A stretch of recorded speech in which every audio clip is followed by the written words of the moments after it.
Ну, это образ жизни, это образ мышления, это состояние души, это многое, совсем не обязательно перед этим писать. То есть, вот знаешь, у меня есть друзья очень многие, которые вот там, у них, например, они вот с 10 утра до 2 часов дня должны писать каждый день. Я этого не понимаю. Я не могу так просто работать, понимаешь, каждый день.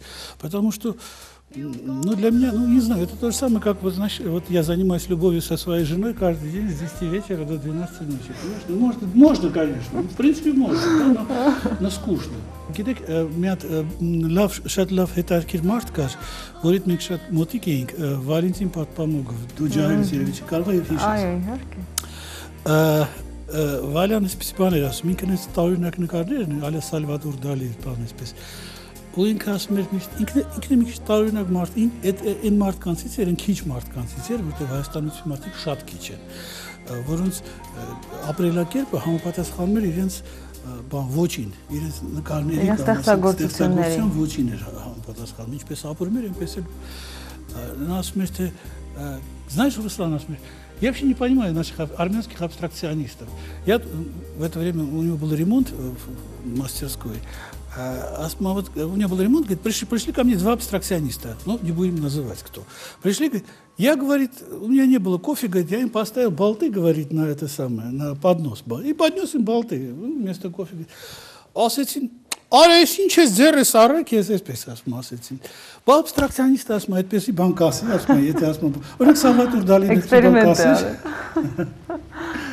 Դες, вот այդտեղ մի քիչ իհարկե խաղ կա, բայց ճիշտ բան էլ կա, անշուշտ ճիշտ բան կա, որ դու այդպես չի էլի, որ դու 10-ից մինչև ժամը 2-ը դու գրող ես, մնացած ժամանակ դու սովորական քաղքենի ես, հայկական քո այդ բաներով, խորովածներով, քյաբաբներով, բաներով, շաշախով, շուխով բան, հետո 10-ից 2-ը էլ նորից գրող ես։ Կամ абստրակտ նկար ես նկարում։ Ես գրել, որտեղ դու գրող ես, դու պիտի գրես, դու պիտի ազգասեր գրող ես, դու это все для меня настолько это полная чушь, понимаешь? Это все игра. Этот человек мог быть с таким же успехом быть, я не знаю, մսավաճառ կարող էր լինել եւ ոչ թե գրող, էլի, նա գրող է դա ինձ համար Եվ հենց այդ պատճառով այդպիսի գրողների գրքեր ինձ չեն հետաքրքրում, որ ես կարդալ այդ գրքեր ինձ հետաքրքիր չի։ Բանն այն է, որ ես ապրում եմ այնպես, ինչպես ասենք գրում եմ։ Ռուսլան, դուք շատ հայտնի եք նրանով, որ ֆանտաստիկայի ժանր եք ներմուծել էրոտիկայի տարեր։ Դրանով իհարկե ավելի գայթակղել եք ընթերցողներին ձեր եւ ավելի զայրացրել գրաքննադատներին, չէ՞։ Դրա փայլուն օրինակ է ձեր տիեզերական Դեկամերոն գիրքը, որը իմ կարծիքով շատ փիլիսոփական իմաստով շատ ուժեղ գործ է, եւ ինձ հետաքրքիր է այստեղ սև անցք կամ չորնե դիռա բաժնում դուք գրում եք, որ սիրելը թույլերի գործն է։ Դուք գրում եք նաեւ, որ այսօր մեր կյանքում տիրում է չարությունը, ընդ որում բարության հետ մեկտեղ։ Եվ ըստ սցենարի հերոսները գտել էին ուրախությունների, թե երջանկությունների մի սնդուկ եւ պետք է այն բացեին։ Ռուսլան, ինչ պետք է լիներ այդ սնդուկի մեջ, որը պետք է փրկեր աշխարհը։ Դե ըստ ասենք այդ սյուժեի, այդ սնդուկի մեջ պիտի լիներ կոնկրետ Բոկաչոյի Դեկամերոնը, քանի որ գործը կոչվում է Կոսմիցկի Դեկամերոն, այնտեղ Բոկաչոյի հետ շատ զուգահեռներ կան, Բոկաչոյի դուք, իսկ ինչու Բոկաչոյի Դեկամերոնը պիտի լիներ, որովհետև ընդհանրապես Բոկաչոն это писатель эпохи Возрождения, да?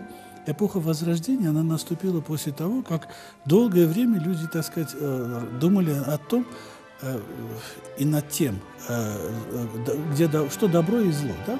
И все искусство, вся культура, все вращалось вокруг этого, так сказать, и богословие, и, так сказать, и изобразительность, все вокруг этого. Когда люди уже наговорились на эту тему и уже стали повторяться, вот я считаю, что в это время, как раз вот это прекрасное время, когда пришла эпоха Возрождения, когда уже, когда очень много повторяешь что-то серьезное, оно становится несерьезным. А эпоха Возрождения – это время несерьезное, это время иронии. Наступает эпоха иронии. То есть ты начинаешь издеваться над своими, иронизировать, ну не издеваться, но иронизировать над своими собственными ценностями, которые были до того. И вот весь этот этап возрождения, вот включая и Боккаччо тоже, и «Золотого осла» Пулея, это ирония над всем тем, что было до того, и над проблемой любви там, и так далее. То есть это очень хорошая эпоха. Мне кажется, что вот сейчас, например, вот сейчас тоже появляется такая интересная вещь, которая связана с тем, что опять, кажется, культура начинает изживать себя. Кажется, происходит такой процесс. Причем это в глобальном масштабе. Не то, что там в Армении, в России и так далее, это в глобальном масштабе. Это и кино, и литература. И снова возникает потребность в возрождении, в некоторой иронии по отношению к тому, что было. То есть ироническое осмысление. Это не значит, что мы отвергаем. Нет, это ироническое осмысление того, что было. И вот, скажем, вот одно из направлений вот такого осмысления – это постмодернизм. Сегодняшний, да, постмодерн, осмысляет то, что уже было. То есть, ведь нет ничего нового на Земле, ничего нового нет. Все равно ты что бы человечество, о чем бы ни писало, о чем бы ни говорило, дальше Гомера ты не пойдешь. Ты все равно будешь эти темы, так сказать, шекспировские темы, Гомер, те же самые темы будут, так сказать, крутиться, да, и в какой-то момент ты приходишь к тому, что формы, которые ты использовал, все формы уже использованы. Уже нет ничего нового. Все варианты шахматной игры использованы. Да, и ты начинаешь уже смеяться сам над собой. А что касается вопроса любовь удел слабых, то, понимаешь, любовь действительно удел слабых, так же, как и ненависть удел слабых. Вообще полярные эти самые всегда удел слабых.